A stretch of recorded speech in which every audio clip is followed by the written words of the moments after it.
السلام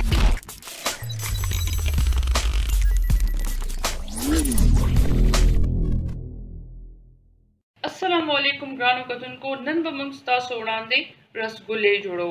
نو رسګلې جوړول ډېر زیات آسان دي. اکثر چې کله موږ پلاو بازار نه پې راوړو، هغې له موږ جوش ورکوو، نو هغه پې خراب شي، نو بیا هغه پې موږ ضایع کوو. نو ضایع کول نه دي پکار، دې نه مختلف شیزونه موږ تیارولی شو او پې ډېرې زیاتې ګرانې هم دي، نو په دې وجه هم دې ضایع کول صحیح نه دي. نو دلته کې موږ سره 1.5 کیلو د غوا پې دي. نو رسګله چې کومه وي هغه د غوا پیو نه ډېره ښه تیارېږي. نو دا پې چې کومې وي 1.5 سیر دا موږ نه خرابې شولې، نو دا بیا موږ کافي سټرینر کې واچولې. تاسو یې داسې یو ململ کپړې کې وتړئ او چې کله ټولې اوبه ترې دغه شي، نو بیا دې نه رسګلې تیارولی شئ. نو دې کې چې اوس موږ کوم نور شیزونه اچوو، کوم طریقه موږ دې سره کوو، هغه موږ تاسو ته وښایو. دلته موږ 1 چمچ برابر سوجي راخیستې ده، دا به په دې کې واچو او 3 چمچې برابر دی کې مونږه میده به اچو. دا به مونږ 1.5 سیر پیو نه چې کوم پنیر جوړ شوی دی دې کې به اچو. او دلته مونږه یو بل ساس پین کې 15 کپه اوبه راواخیستې، دې کې به اوس مونږه 2 کپ برابر چینی اچو. رسګلې ته چې کوم شربت تیارولی شي هغه نری وي، چې نری وي نو هغه اسانه سره دننه تلی شي او رسګله ډېره زیاته سپنجي جوړېږي. نو په دې کې به اوس مونږ 3 الایچي هم واچو. 3 شنه الایچي مونږ راواغستل او کریک کړي دي، بیا مونږ دلته کې دې کې واچوو. نو اوس چې کوم دا مونږ سره پنیر دی، دې کې به مونږ د سوجي او میده چې کوم مونږ دې کې واچول، دا به مونږ دې کې ډېر ښې طریقې سره مکس کړو.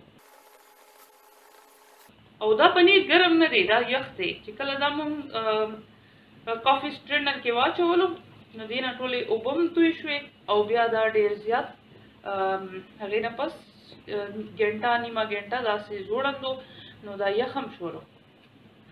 او فل کریم پې مونږ استعمال کړي دي، نو هغې وجه باندې دې کې ښه مطلب فیټ کانټینټ هم پکې پوره دی. نو دې داسې کولو سره چې کوم پنیر کې داسې دانې دانې وي هغه به ماتې شي او سوجي او میده به هم دې کې ډېر ښې طریقې سره مکس شي او بیا به دې نه چې کله موږ رسګلې بال جوړو، نو به ډېر ښکلې جوړېږي.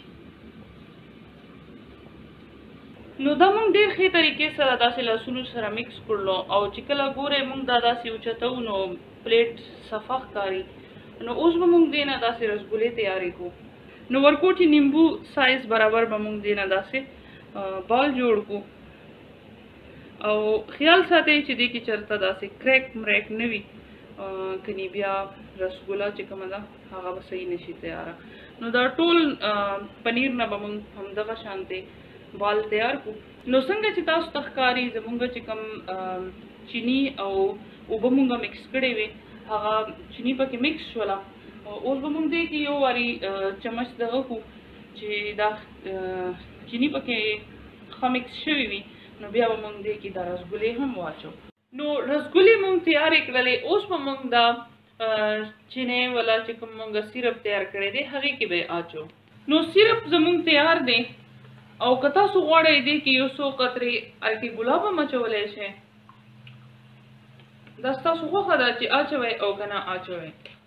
دې کې چې موږ کوم لاچي دانې اچولې دي، د هغې خپله ذایقه هم ډېره زیاته مزداره ده.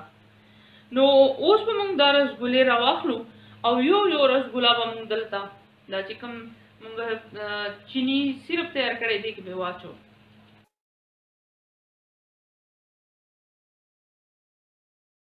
نو 1.5 سیر پیو نه زموږ 15 رسګلې تیارې شولې.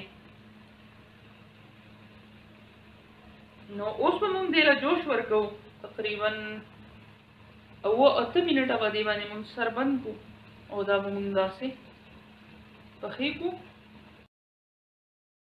نو اوس به موږ دې باندې سر کېږدو، تقریبا دا به موږ 6-9 منټه دپاره داسې جوش ورکړو.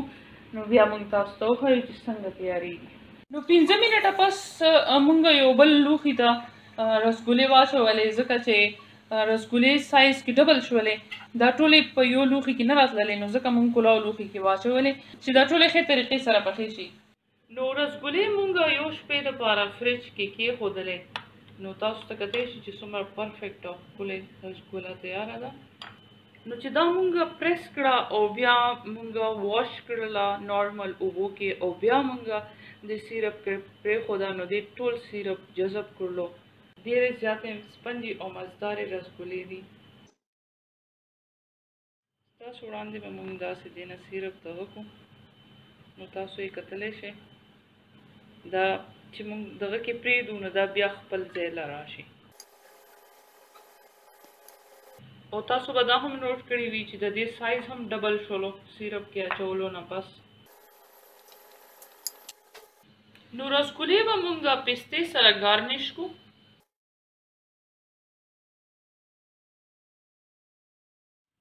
نو که ستاسو زمونږ نننۍ د رسګولې دا ریسیپي خوښه شوې وي نو بیا دې له یو لایک ورکړئ، زمونږ چینل سبسکرایب کړئ او خپلو ملګرو سره یې هم شیر کړئ. ویډیو کتلو دپاره ستاسو ډېره مننه. یو ښه ورځ درته غواړم.